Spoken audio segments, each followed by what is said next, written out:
naubusan ako tuyo. Pwede, padalhan mo ko ng tuyo dito. Nakilis, Maricel.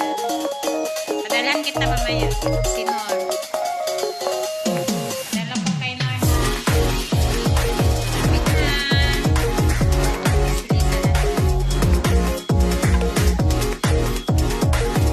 Okay, adobo is done. Hindi ko masyado pinupusan kasi yun ang hinalo. Minsan lang tayong kakain ng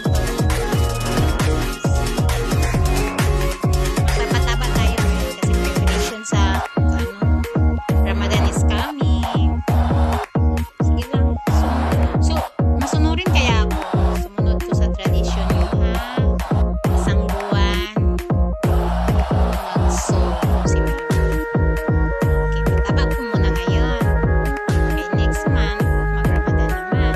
So, pagod, tuyat. May slim na tana. Okay. Tara na, Maricel. Kain na tayo. Ay, wala pala yung kanin. Ayan, kabaw.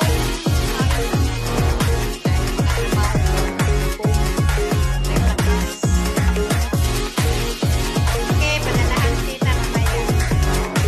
Kiss mo siya, ha? Punta siya dyan, dahil siya dito. Pwede, padalahan mo ako ng tuyo.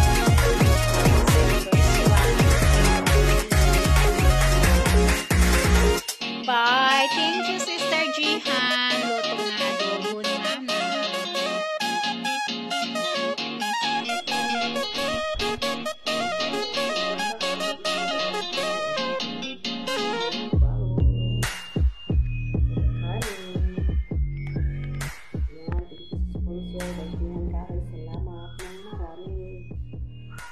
Driver na Senyor Banggali na dinala niya dito at kay syempre kay Ate